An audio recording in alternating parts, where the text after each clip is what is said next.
I'm not going to remember anything. That's okay. We'll just chat about it. Just like, food. Why not? Yeah. We can talk about that. Yeah. I went to Red Rock State Park these days. Here we go. Hello, everyone, and welcome to the Sedona International Film Festival. I'm your host, Carol Kahn. We are coming to you live from Yavapai College. Yavapai College is one of our sponsors, along with Northern Arizona Healthcare, Golden Sign Gallery, the Kling Family Foundation, BMO Bank, the City of Sedona, all of our hoteliers, restaurateurs, and all of our volunteers. We'd like to thank you for participating in this year's festival. And joining me now is one of our filmmakers, Martin, from the film Hidden. Welcome. Hi. Hi, is this your first time in Sedona? It is my first time in Sedona. Are you enjoying it? Oh, I am. Yeah? Oh, yeah, so much. What have you been doing other than festival stuff, or has that just consumed all of you? No, so I've been able to do a little bit. I went to Red Rock State Park yesterday, and then after that I went to this marketplace, which the name is blanking on me, but it starts off with T-L-A-Q... Tlaquepaque. Tlaquepaque? Yes. Okay, I went to the marketplace there, and it was just so beautiful. Yeah. And I just been, enjoying the sights of Sedona as well, just the mountain ranges and just the overall atmosphere. Yeah, it's a little bit different than North Carolina Oh, yeah, and absolutely. New York. Especially when it comes to the elevation. Yeah, very much different. Do you feel a difference in the elevation of being here? A little bit. I mean, not very much because there's not really humidity here, but I definitely felt it while going through the state park, just walking and feeling the need to, drink more water as I was going by, and yeah. Stay hydrated. Oh, yeah, absolutely. Well, that's good. And your film, Hidden, tell us a little bit about that. So, Hidden is a slice-of-life LGBTQ coming-of-age story that unites three women unexpectedly. Okay, and we have a trailer of that, so let's take a look at your trailer. Okay. Awesome.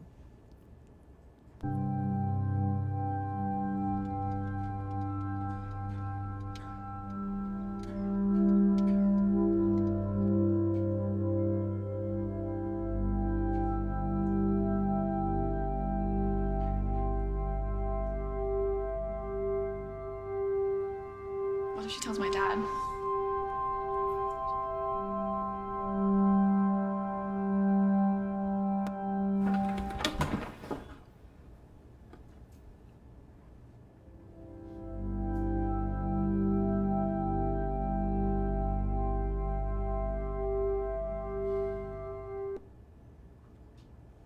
Wow.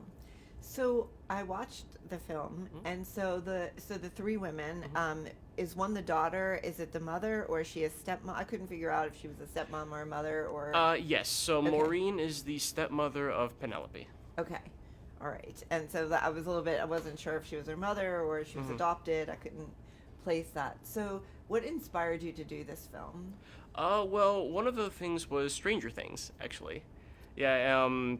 I know. Have you seen Stranger Things?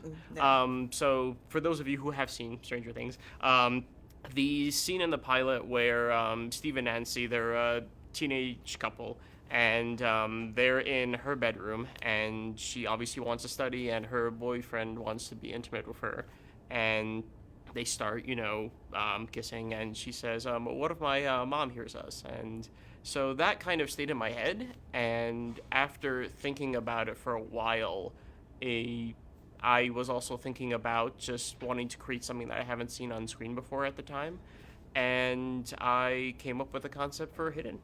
Oh, awesome.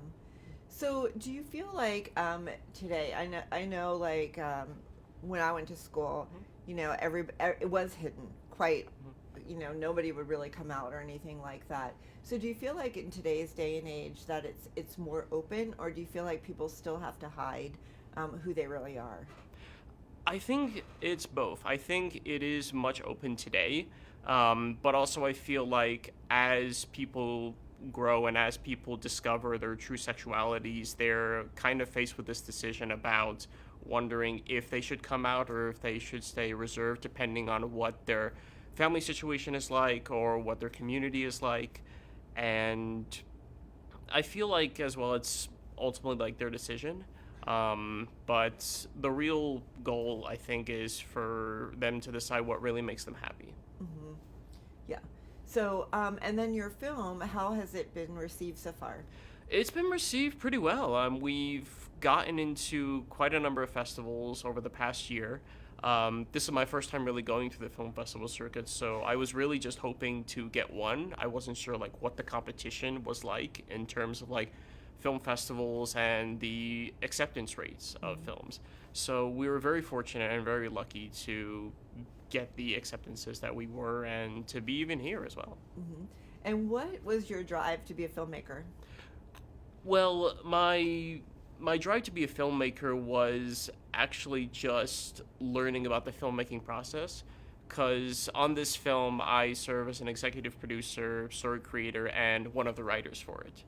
And so it was really just about wanting to adapt it for the screen, because it started off as a short play that I put on at Manhattan Repertory Theater. And after that, I thought it would be a good idea as a short film.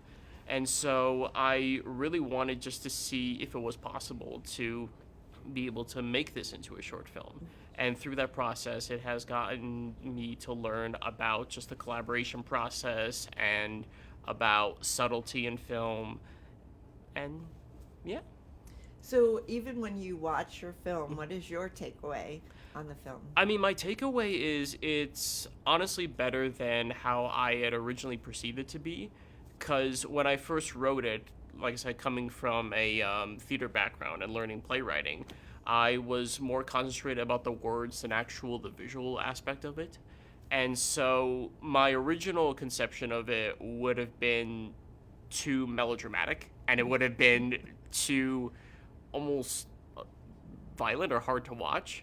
But when my director came on Mathilde, she kind of took me back and taught me how just powerful an image can convey in terms of storytelling. And also her lens on the film too really brought out the authenticity and just the beauty of the piece. How easy or difficult is it for you to let go of control of your own piece that you've written and to let other people kind of put their own spin on it? At first it was a little bit, because I had this mental image of what I wanted to be the film for so long, that when I brought on a director who is also LGBTQ, at the very beginning, I was very much in conflict with myself about letting her in and allowing her vision to speak. And it came to me very, very soon in the process that I was thinking, why am I arguing with somebody who is very much closer to the source material and has much probably more personal experience with what's going on than I should be? And so has directed films before, so she's much more experienced in that than I was at the time. So I just very much took a step back and I learned about what a producer should do, from like all the stories of what producers shouldn't do in terms of like Hollywood, in terms of the films that we've seen in the last several years about producer involvement on like a director's like vision or script. And I was completely down for it. I was on set, but I allowed her to make the film that she wanted to make, and obviously the film that she was very happy with, and that was most important of all. Awesome. Well, looks like you did a really good job and you learned a lot. Yeah, I did. Yeah, it's been a very transformative experience. Good. Well, I'm glad. So your film, has it been shown already in Sedona? No, it has. Oh, well, actually, yes, it's been shown Thursday night. It was. Is there another showing? Yes, it's today at 1 p.m. And it's part of the short program 6 at Harkins. Awesome. Good. Well, for those of you in the audience, don't forget Harkins 1 at Harkins 6 at 6. 1 p.m. Okay, awesome. And then how could people find out about your film? We have an Instagram group. It's at Hidden Short Film, and I'm at Martin Tylicki on Instagram. Awesome. Well, Martin, thank you so much. Thank you so I much. look forward to seeing you around the film festival and hearing audience reaction to your film. Thank you. Awesome. Great. So much for being here. Yeah. And don't Well- forget to follow us, hashtag SIFF23 and hashtag Sedona Film Fest 23. We'll be back with more from the Sedona Film Fest.